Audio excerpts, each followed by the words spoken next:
नमस्कार दोस्तों, आपका भक्ति कीर्ति चैनल में स्वागत है। भगवान विष्णु कहते हैं, पति से दूर रहने वाली स्त्री कौन सा पाप करती है। अपने पति से दूर रहने वाली स्त्री कौन सा पाप करती है और स्त्री का वह कौन सा अंग है जो रात में बड़ा हो जाता है और दिन में छोटा हो जाता है। नमस्कार, आज के वीडियो में आपके लिए बहुत ही ज्ञानवर्धक और शिक्षाप्रद होने वाला है।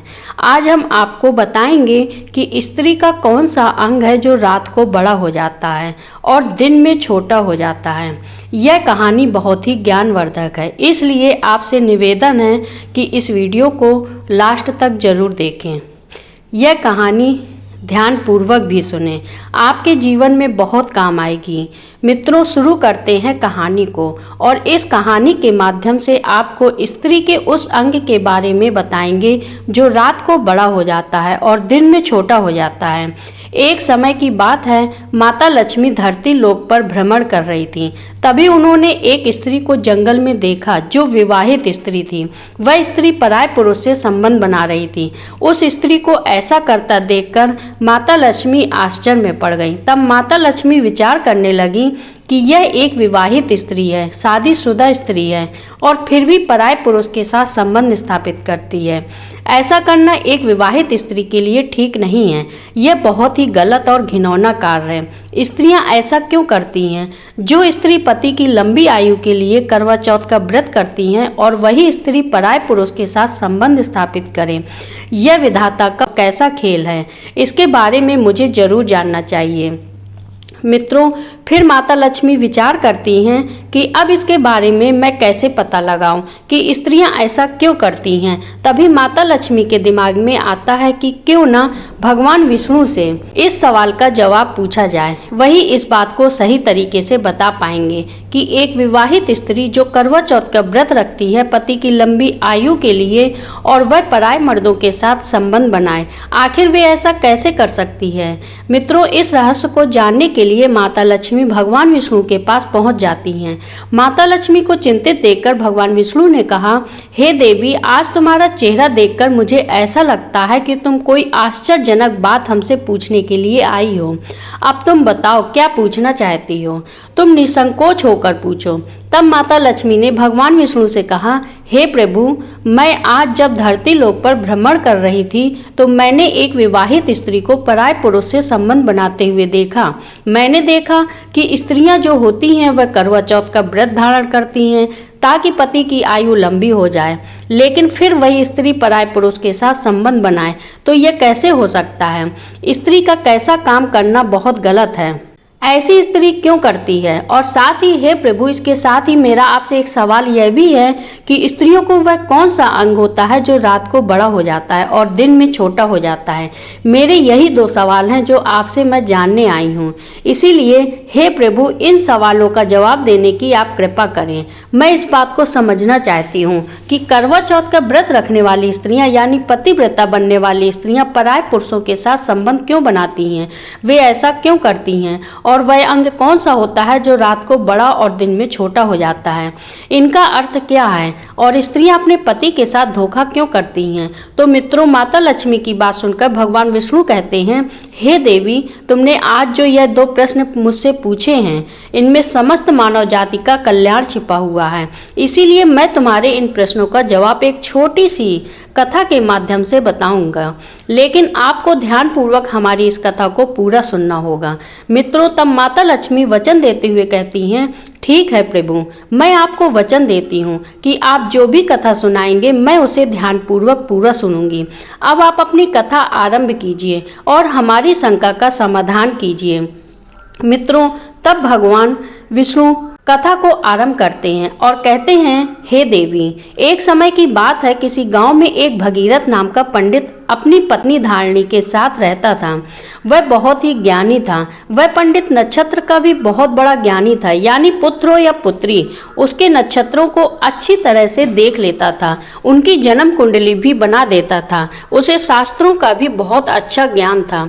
एक दिन की बात है, पंडित जी की पत्नी के गर्भ से एक पुत्री का जन्म होता है। अब जो पंडिताइन थी वह पुत्री को पाकर बहुत ही खुश था, परंतु इधर जब पंडित ने अपनी बेटी की जन्म कुंडली को देखा तो बहुत ही घबरा गया। लेकिन जो बात थी उसने अपनी पत्नी को नहीं बताई, क्योंकि हाल में ही उसकी पत्नी ने प्रसव किया था। अपनी पुत्री को पाकर वह पंडिताइन बहुत ही प्रसन्न थी। कुछ दिनों के बाद जब उस बेटी का नामकरण किया गया तो पंडित जी ने अपनी पुत्री का नाम देवयानी रख दिया। देवयानी जो थी वह दिखने में बहुत ही सुंदर थी। धीरे धीरे समय गुजरता गया और बेटी बढ़ती गई। जब देवयानी जवान हो गई और विवाह के लायक हो गई तो देवयानी की माँ ने अपने पति यानी कि पंडित जी से कहा, हे पिया जी, आपकी अपनी बेटी जो है अब वह विवाह के योग्य हो गई है, अब आप कोई अच्छा सा वर ढूंढ कर इसकी शादी कर दो। पंडित जब भी अपनी पत्नी की यह बात सुनता तो उस समय वह बात टाल देता। कहने का मतलब है, जब भी पंडिताइन अपनी पुत्री देवयानी के विवाह के बारे में पंडित जी से बात करती थी तो वह किसी न किसी तरह से उस बात को टाल देता था। इसी तरह बात टालते टालते बहुत दिन हो गए, लेकिन पंडित ने अपनी बेटी देवयानी का विवाह नहीं किया। वह करे भी कैसे, उसे तो देवयानी की जन्म कुंडली के बारे में मालूम ही था। मित्रों, वह पंडित अपनी पुत्री का विवाह इसलिए नहीं करना चाहता था क्योंकि उसकी बेटी की जन्म कुंडली में यह लिखा था कि देवयानी का विवाह जिसके साथ में होगा 2-3 साल के बाद वह मर जाएगा और देवयानी विधवा हो जाएगी। मित्रों, इस दुनिया में ऐसा कोई बाप नहीं है जो अपनी बेटी को विधवा के रूप में देखना पसंद करेगा। इसलिए वह पंडित जो था वह सोच रहा था कि हम अपनी पुत्री देवयानी का विवाह ही नहीं करेंगे ताकि आगे चलकर हमें अपनी पुत्री को विधवा के रूप में देखना ही ना पड़े। धीरे धीरे समय बीतता जा रहा था। अब जो गाँव के लोग थे वे पंडित को कोसने लगे और आपस में बातें करने लगे थे कि यह कैसा बाप है, इसकी बेटी देवयानी बहुत दिनों से विवाह के योग्य हो गई है, लेकिन यह पंडित अपनी बेटी का विवाह ही नहीं कर रहा है। एक दिन गांव की कुछ औरतों ने पंडिताइन के पास जाकर उनसे कहा, हे पंडिताइन दीदी, तुम्हारी बेटी बहुत दिनों से विवाह के योग्य हो गई है, लेकिन आप इसका विवाह क्यों नहीं करती हो? तब पंडिताइन उन महिलाओं से कहती है, बहन मैं क्या करूं? मैंने अपने पति से कई बार कहा, लेकिन हमारे पति जो है वह मेरी बात सुनते ही नहीं है। गांव की औरतों ने कहा, आप फिर से कहो, बार बार कहो और अपनी बेटी का विवाह करवाओ। शायद तुम नहीं जानती, जवान बेटी को अधिक समय तक घर पर नहीं रखना चाहिए, उसके तुरंत हाथ पीले कर देना चाहिए। महिलाओं की बात को सुनकर के पंडिताइन उन महिलाओं से कहती है, ठीक है, आज जब हमारे पति आएंगे तब मैं उनसे कहूँगी या तो इसका विवाह कर दें या इसका गला दबाकर अपने हाथों से इसे मार डालें। मित्रों, फिर पंडिताइन अपने घर के अंदर आती है और बहुत ही क्रोध में बैठ जाती है। शाम का समय होता है तो पंडित जी घर पर आते हैं और पंडिताइन को क्रोध में बैठे हुए देखते हैं तो पंडित जी कहने लगे, अरे भगवान, क्या बात है? किसी ने कुछ कह दिया है क्या जो तुम्हारे चेहरे पर इतना क्रोध झलक रहा है? तब पंडिताइन ने सारी बात कही और कहा, आपको तो शर्म है नहीं? अरे आपको तो लोग कुछ कहते नहीं, लेकिन पता है आज गांव की औरतों ने मुझे कितने ताने मारे और कहा कि कितने वर्षों से बेटी जवान है और आप विवाह ही नहीं करती। शायद आप यह नहीं जानती कि जवान बेटी को अधिक समय तक घर पर नहीं रखना चाहिए। ऐसा करने से माँ बाप को पाप लगता है। जितनी जल्दी हो सके जवान बेटी का विवाह कर देना चाहिए, लेकिन आपको तो शर्म है ही नहीं। आप दूसरों को उपदेश देते हो और खुद अपनी बेटी पर ध्यान नहीं देते हो। मित्रों, पंडित जी ने बात को टालने की बहुत कोशिश की, लेकिन पंडिताइन ने कहा, आज मैं तुम्हारी कोई बात मानने वाली नहीं हूँ। या तो बेटी का विवाह कर दो या इसे अपने हाथों से मार डालो। आज मैं तुम्हारी कोई बात सुनने वाली नहीं हूँ। लेकिन जो बात थी वह बात पंडित जी अपनी पत्नी को बताते हैं और कहते हैं, ठीक है, अब तुम ज़्यादा ही जिद कर रही हो तो चलिए मैं कोई अच्छा सा वर ढूंढकर इसका विवाह कर दूंगा। फिर वह पंडित अपनी पुत्री देवयानी के लिए वर ढूंढने लगता है। एक दूसरे गांव में देवयानी के योग्य लड़का मिल जाता है और उसके साथ में अपनी बेटी का विवाह कर देता है। उसकी बेटी 2-3 साल तक खुश रहती है और तीसरा साल व्यतीत होने के बाद उसका पति मृत्यु को प्राप्त हो जाता है। तब पंडित अपनी बेटी देवयानी को घर पर बुला लाता है, क्योंकि उसके ससुराल में और कोई नहीं था। कुछ समय समय के बाद पंडित जी ने दूसरा वर ढूंढा और दूसरा विवाह कर दिया। जब देवयानी अपने ससुराल में गई तो कुछ ही सालों के बाद उसका दूसरा पति भी गुजर गया। अब तो पंडित जी को बहुत दुख हुआ। वह फिर अपनी बेटी को घर पर बुला लाते हैं। उधर पंडिताइन ने विचार किया कि ऐसा क्या है कि मेरी बेटी की शादी 2 जगह हुई लेकिन दोनों जगह से विधवा हो गई। अब पंडिताइन भी बहुत दुखी हुई। इसके बाद पंडित जी ने तीसरे वर की खोज की। तीसरा लड़का मिल जाता है और जब तीसरे लड़के के साथ अपनी बेटी देवयानी का विवाह किया तब विदाई के समय पंडित जी ने अपनी पुत्री देवयानी से कहा, बेटी तुम अपने ससुराल जा रही हो, चाहे दुखी रहो या सुखी, चाहे तुम्हारे जीवन में कुछ भी हो, लेकिन स्वयं ही उस दुख सुख को भोगना। मेरे घर पर आज के बाद मत आना।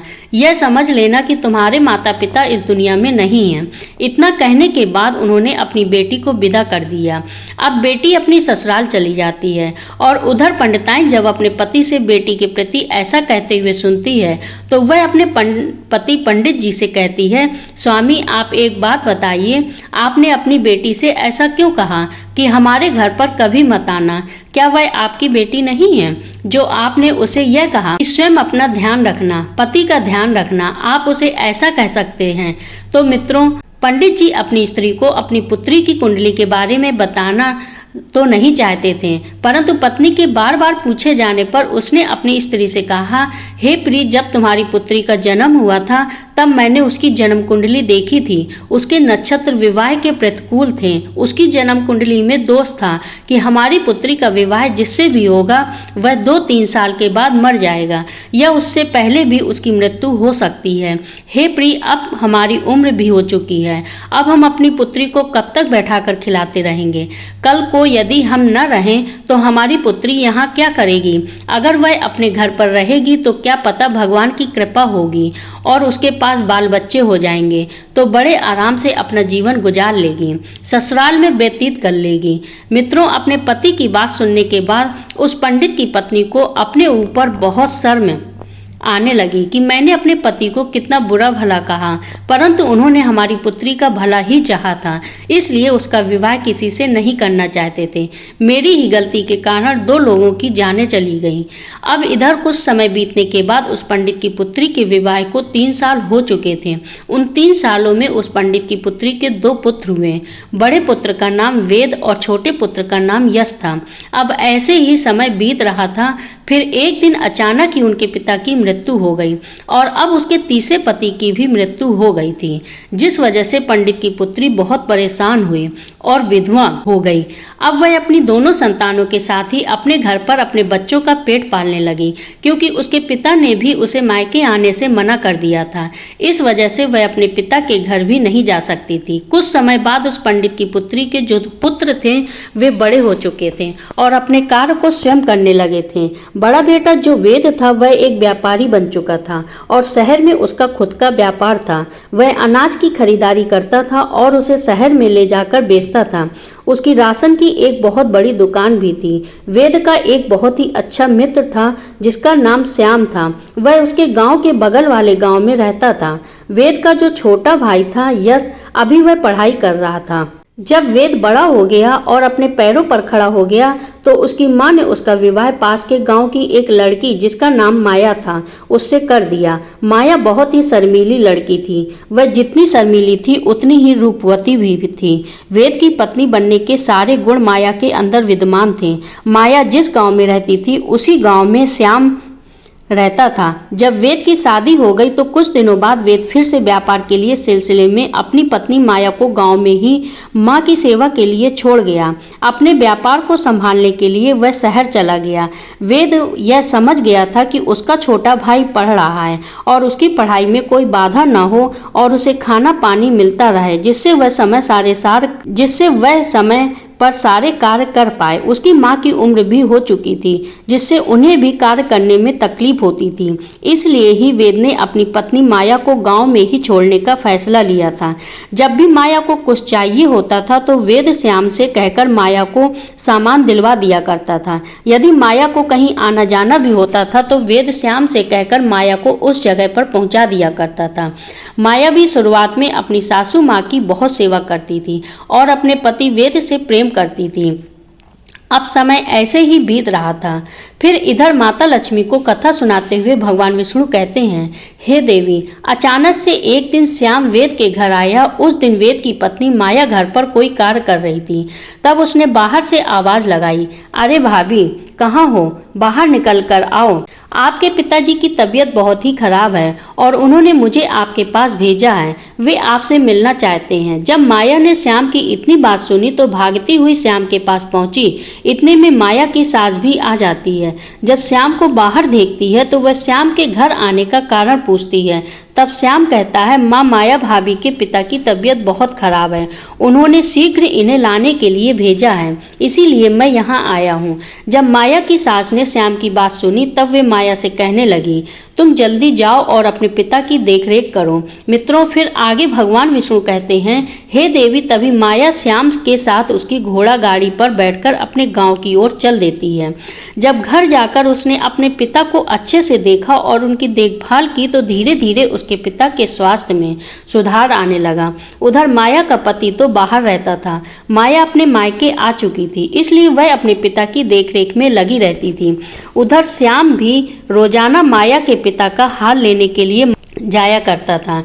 माया को श्याम के अंदर अब अच्छाई दिखने लगी थी। अब उसे श्याम के प्रति लगाव होने लगा था। वह मन ही मन श्याम से प्रेम कर बैठी थी, परंतु श्याम के मन की खोट को न जान सकी, क्योंकि श्याम एक अय्यास लड़का था। वह कोई काम धाम तो करता नहीं था, बल्कि उसे तो जुए की लत पड़ी हुई थी। साथ में वह स्त्रियों के साथ गमन भी करता था। वह अपनी वासना की पूर्ति के लिए वेश्याओं के पास जाता था। माया को यह बात पता नहीं थी कि श्याम की नजर अब उसके ऊपर आ चुकी है। इधर माया भी श्याम से प्यार करने लगी थी। अब माया के पिता ठीक हो गए, लेकिन माया तो कुछ अलग ही सोच बैठी थी। श्याम रोज माया के घर पर आया करता था, इसलिए माया और श्याम रोज ही घूमने के लिए जाया करते थे।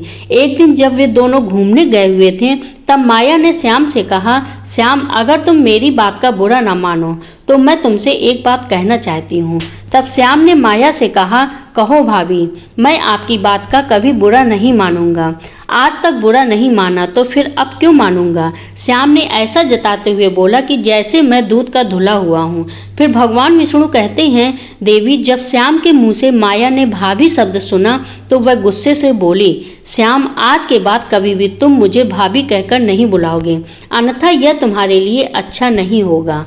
फिर श्याम ने कहा, ठीक है, लेकिन फिर मैं आपको क्या कहकर बुलाऊंगा? अब श्याम की बात टालते हुए माया ने कहा, श्याम, सच बात तो यह है कि मैं तुमसे बहुत प्रेम करती हूँ। इतना प्रेम करती हूँ जितना किसी से नहीं करती। जैसे ही श्याम ने माया के मुंह से प्रेम शब्द सुना तो उसके मन में खुशी के लड्डू फूटने लगे। उसका मन खुशी से प्रफुल्लित हो गया, गदगद हो गया कि चलो अब तो मेरा काम हो गया। अब वैश्या के पास जाने की जरूरत नहीं पड़ेगी और मेरे पैसे जो खर्च होते थे वह भी बच जाएंगे। घर बैठे मैं भोग विलास कर पाऊंगा। श्याम तो माया को पहले से ही चाहता था कि मैं उससे प्रेम कर लूं और अब तो वैसा ही हुआ। अब धीरे धीरे बात बढ़ती गई और माया श्याम के प्यार के जाल में फंसती गई। अब धीरे धीरे बात इतनी बढ़ गई कि सच में उन दोनों के बीच भोग विलास होना शुरू हो गया। कुछ दिन बाद जब माया के ससुराल से बुलावा आया तो श्याम से मिलने के लिए माया ने उसे फिर से एक दिन झोपड़ी पर बुलाया। तब माया ने श्याम से कहा, मेरे प्यारे श्याम, मेरे ससुराल से बुलावा आया है। अब शायद मैं तुमसे न मिल सकूं, इसीलिए जब भी मुझे तुम्हारी याद आएगी मैं तुमको एक पत्र लिखूंगी और तुम मुझसे मिलने के लिए मेरे ससुराल आ जाना। अब श्याम वासना का आदि तो था ही, इसलिए माया की बात को मान लेता है और माया श्याम से इतना कहकर घर आ जाती है। अब माया के पिता उसको उसके ससुराल छोड़ने के लिए फिर से श्याम के घर जाते हैं, क्योंकि माया का कोई भाई नहीं था, न कोई बहन थी। इसीलिए माया को ससुराल ले जाने के लिए उसके पिता को कोई उचित व्यक्ति नहीं दिखा। इसलिए वह श्याम को घर बुलाने के लिए श्याम के पास गए। जब उसके पिता श्याम के घर पहुंचे तब उन्होंने श्याम से कहा, बेटा श्याम, तुम मेरी पुत्री माया को उसके ससुराल छोड़ आओ, उसके घर से बुलावा आया है। जब श्याम ने माया के पिता के मुंह से यह बात सुनी तब उसने कहा, ठीक है पिताजी, मैं माया को उसके ससुराल छोड़ दूंगा। फिर आगे भगवान विष्णु कहते हैं, हे देवी, अब क्या था? श्याम माया को उसके ससुराल छोड़ने के लिए अपनी घोड़ा गाड़ी पर बिठाकर ले जाता है।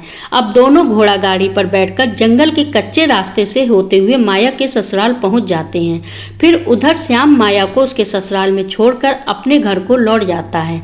जैसे ही दोनों को 2-3 दिन व्यतीत होते हैं तो अब माया को श्याम की याद आई, क्योंकि वह जब अपने घर पर थी तो रोज झोपड़ी में श्याम से मिलने के लिए जाया करती थी। इसलिए अब वह वासना की पूर्ति के लिए श्याम को पाना चाहती थी। उससे मिलकर एक बार उसके साथ में फिर से भोग करना चाहती थी, क्योंकि उसका पति वेद तो अपने घर से बहुत दूर शहर में रहता था। वहां पर अपनी बीवी बच्चों का पेट पालने के लिए और उन्हें अच्छी जिंदगी देने के लिए वह व्यापार वहां पर करता था।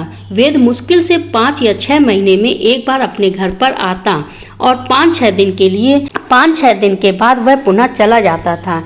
एक दिन जब माया से रहा नहीं गया तो उसने खत लिखा। माया ने उस खत में लिखा कि हे प्यारे श्याम, मुझे तुम्हारी बहुत याद आ रही है और मुझे ऐसा लगता है कि अब तुम्हारे बिना रह नहीं सकती, इसलिए आज तुम मुझसे मिलने के लिए मेरे घर पर आ जाओ।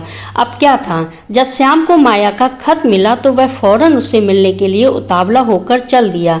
उधर माया भी अपने गांव से बाहर आ चुकी थी। जब श्याम माया के ससुराल जा रहा था तभी श्याम को माया रास्ते में मिल गई। अब श्याम और माया दोनों वहां साथ साथ घूमने के लिए चल दिए। माया की सास को यह पसंद नहीं आ रहा था कि उसकी बहू किसी पराये पुरुष के साथ ससुराल में ही घूमे। अपने मायके में घूमे तो बात अलग थी, परंतु वह तो ससुराल में ही किसी पराये पुरुष के साथ घूम रही थी।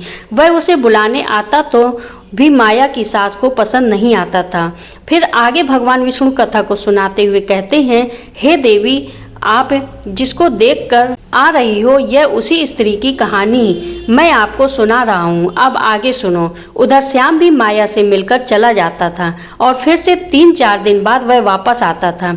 जब यह घटना 5 से 6 बार हुई तब उसकी सास ने एक दिन माया से कहा कि माया, ऐसा नहीं चलेगा, जब तक मेरा पुत्र अब घर नहीं आ जाता तब तक तुम घर पर किसी को नहीं बुला सकती, चाहे वह तुम्हारे मायके से आने वाले तुम्हारे पिता हो या और कोई हो। जब माया ने अपनी सास की यह बात सुनी तो वह बहुत क्रोधित हुई, लेकिन कुछ बोल न सकी। अब अगले दिन माया ने श्याम को खत लिखा, श्याम, अब तुम मुझसे मिलने के लिए कुछ दिन बाद आना, क्योंकि मेरी सास को मुझ पर शक होने लगा है। जब मेरी सास घर पर नहीं रहा करेगी तभी मैं तुमको बुलाऊंगी। फिर इसी बीच माया की सास एक दिन 5 दिनों के लिए तीर्थ स्थल पर चली जाती है। फिर क्या था, अब तो माया को जैसे ही छूट मिल गई, अब वह फटाफट श्याम को बुलाती और उसके साथ घर में ही संबंध स्थापित करती। और जब उसके देवर की स्कूल से छुट्टी होती थी तो उसके आने से पहले ही श्याम को घर से बाहर निकाल देती थी।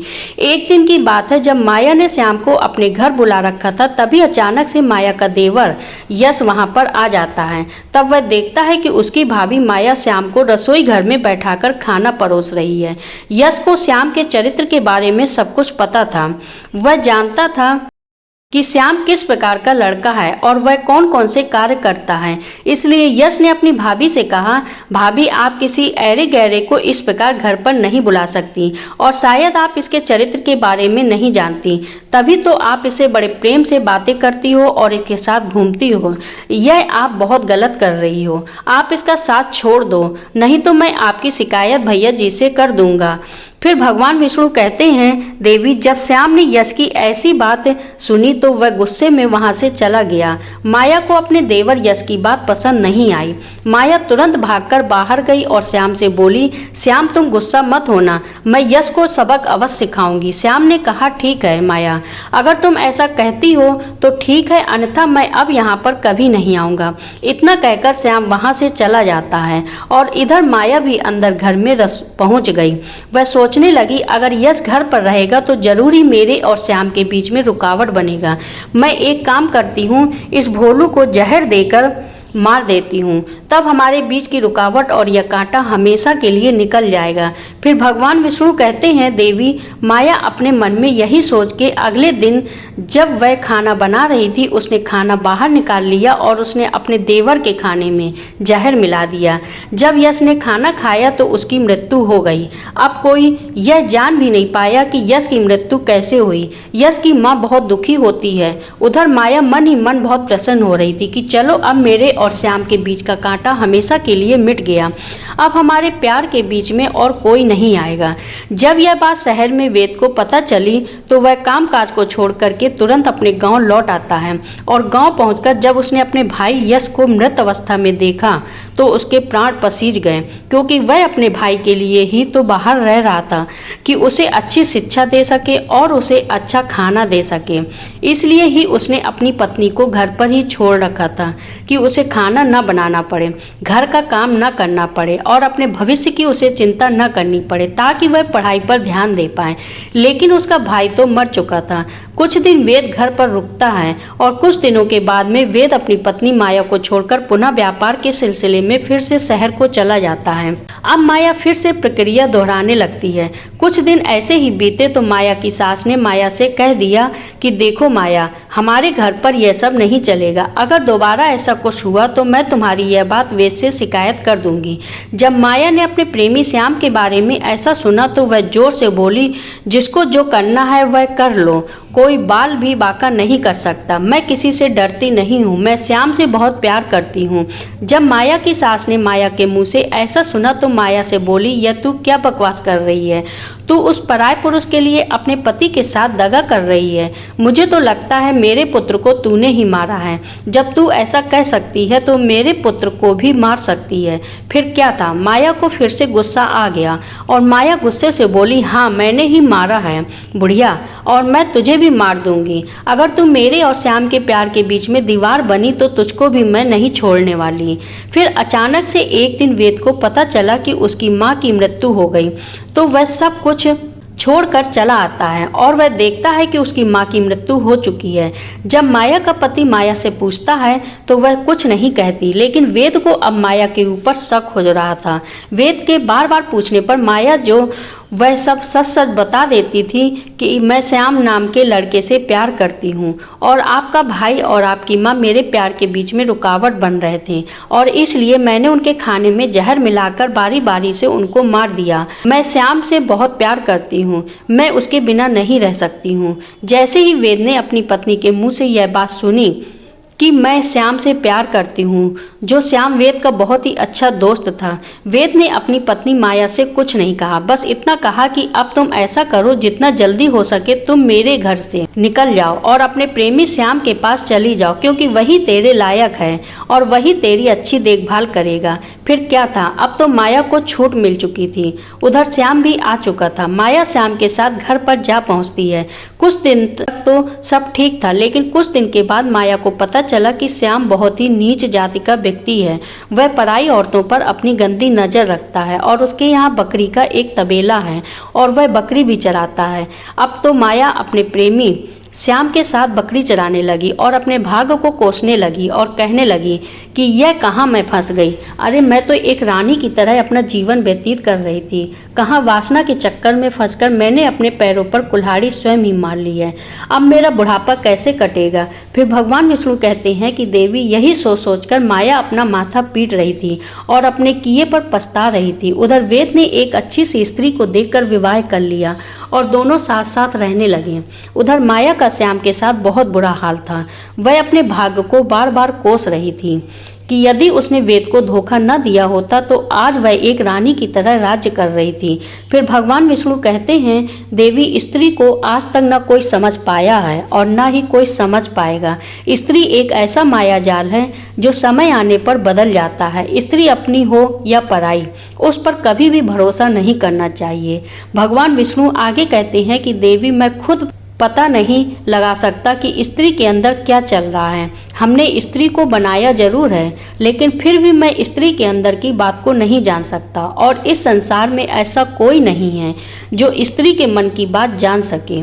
स्त्री कितनी भी भरोसेमंद क्यों ना हो, फिर भी उस पर भरोसा नहीं करना चाहिए। पता नहीं किस वक्त धोखा दे जाए। जो आप दृश्य देखकर आ रही हो, ऐसा पता नहीं कितनी स्त्रियां पतिव्रता होने का नाटक अपने पति के सामने करती हैं और गैर मर्दों के साथ संबंध स्थापित करती हैं। पहले सवाल का जवाब जो था वह माता लक्ष्मी को मिल चुका था। उसके बाद भगवान विष्णु कहते हैं, देवी साथ ही साथ मैं आपको यह बता दूं कि कौन सी एक स्त्री है और वह कौन सा पुरुष है जिससे हर व्यक्ति को हमेशा दूर रहना चाहिए। तो जो एक स्त्री पराये पुरुष के साथ संबंध स्थापित रखती है, उनके साथ उठती बैठती है और अपने घर को छोड़कर दूसरे के घर पर ध्यान देती है, अपने को पराया और पराये को अपना समझती है, तो ऐसी स्त्री से हमेशा हर पुरुष को बचकर रहना चाहिए। ऐसी स्त्री हमें अवश्य किसी ऐसे जाल में फंसा देगी जहां से निकलना अत्यंत कठिन हो सकता है। भगवान विष्णु कहते हैं, हे देवी, अब मैं तुम्हारे दूसरे सवाल का जवाब देता हूँ कि स्त्री का वह कौन सा अंग है जो रात को बड़ा हो जाता है और दिन में छोटा हो जाता है। तो स्त्री का वह अंग है आँख की पुतली। आँख की पुतली जो होती है वह दिन में तो सिकुड़ जाती है, यानी छोटी हो जाती है, और जब आँख खुलती है तो वह प्रकाश देती है, यानी जब प्रकाश के समक्ष आँख पहुँचती है तो वह आँख की पुतली सिकुड़ जाती है, यानी छोटी हो जाती है, और जब रात को सोते समय आँख बंद हो जाती है तब वही पुतली बड़ी हो जाती है। तो हे देवी, मैंने तुम्हें तुम्हारे दोनों प्रश्नों के उत्तर दे दिए।